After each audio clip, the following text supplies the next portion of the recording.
আমন্ত্রণ জানাচ্ছি প্রবাস কণ্ঠ রাতের বুলেটিনে, powered by NZ World Travels. শুরুতে জানাবো আজকের প্রধান শিরোনামগুলো। মালয়েশিয়ার পাহাং রাজ্যে 13 বাংলাদেশি আটক।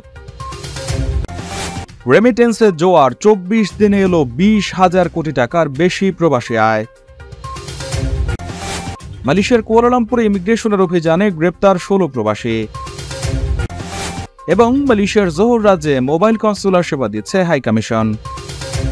দেখছিলেন শিরোনাম, এবার বিস্তারিত। আপনার কি প্রিয়জনদের জন্য মন খারাপ, দেশে যেতে চাচ্ছেন? তাহলে আজই চলে আসুন আমাদের এনজেডে। কেননা আমাদের এনজেডে চলছে একই সাথে মালয়েশিয়া এবং মালিন্দো এয়ারলাইন্সের কুয়ালালামপুর টু ঢাকা অনওয়ে টিকিটের উপর ধামাকা সব অফার, যেটা আপনারা পাচ্ছেন সব থেকে সুলভ মূল্যে। যাতে থাকছে মালয়েশিয়া এয়ারলাইন্সে 30 কেজি বুকিং এবং মালিন্দো এয়ারলাইন্সে 35 কেজি বুকিং, আর সাথে 7 কেজি হ্যান্ড ক্যারি তো থাকছেই। তাহলে আর দেরি কেন, এখনই যোগাযোগ করুন আমাদের সাথে। চলে আসুন আমাদের অফিসে অথবা যোগাযোগ করুন নিচে দেওয়া হটলাইন নাম্বারে। Thank you. মালয়েশিয়ার পাহাংয়ে বাংলাদেশি সহ 39 অনথিভুক্ত প্রবাসীকে আটক করেছে ইমিগ্রেশন বিভাগ।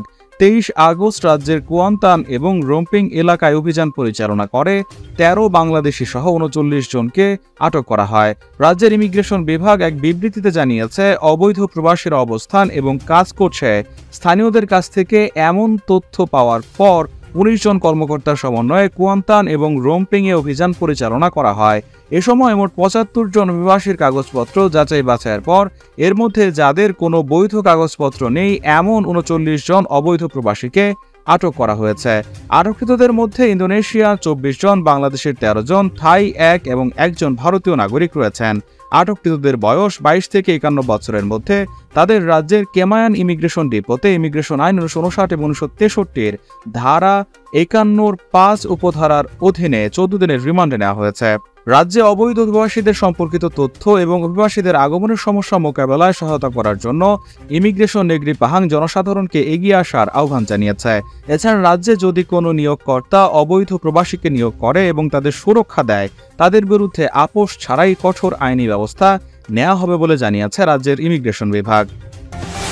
চলতি আগস্ট মাসের প্রথম সপ্তাহে দেশের রেমিটেন্স আশা থমকে গেলেও শেখ হাসিনা সরকারের পতনের পর গতি বেড়েছে।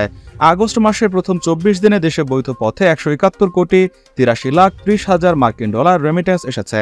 গত 4 আগস্ট থেকে 10 আগস্ট পর্যন্ত 38 কোটি 71 লাখ 20 হাজার মার্কিন ডলার এবং 11 থেকে 17 আগস্ট পর্যন্ত এসেছে 65 কোটি 14 লাখ মার্কিন ডলার। 18 থেকে 24 আগস্ট পর্যন্ত এসেছে 58 কোটি 41 লাখ মার্কিন ডলার রেমিটেন্স। রোববার কেন্দ্রীয় ব্যাংকের প্রকাশিত হালনাগাদ প্রতিবেদন থেকে এই তথ্য জানা গেছে।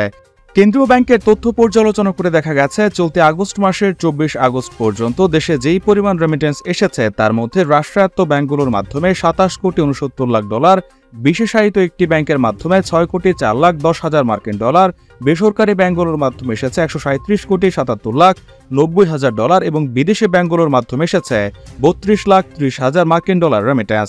কেন্দ্রীয় ব্যাংকের তথ্য বলছে, আগস্টের 24 দিনে আগের বছরের একই সময়ের তুলনায় প্রায় 30% বেশি রেমিটেন্স এসেছে।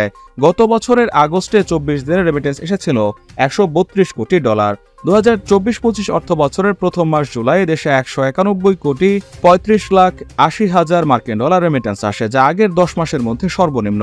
এর আগে 2023 সালের সেপ্টেম্বরে রেমিটেন্স এসেছিল 133 কোটি মার্কিন ডলার। রোববার কুয়ালালামপুরের জালান পেটালিং এর মালয়েশিয়ান ইমিগ্রেশন ডিপার্টমেন্টের অভিযানে 16 জন প্রবাসী গ্রেপ্তার হয়েছে। কুয়ালালামপুর ইমিগ্রেশনের পরিচালক ওয়ান মোহাম্মদ সাউফি ওয়ান ইউসুফ বলেছেন, এ সময় তারা পালিয়ে যেতে যায় কিন্তু তাদের পালানোর চেষ্টা ব্যর্থ হয়েছে। তাদেরকে অপারেশন KL স্ট্রাইক ফোর্সে বিকেল 3টায় গ্রেপ্তার করা হয়েছে। অপারেশনে 47 জন পুরুষকে পরীক্ষা করা হয়, যার মধ্যে 16 জন গ্রেপ্তার হয়েছে।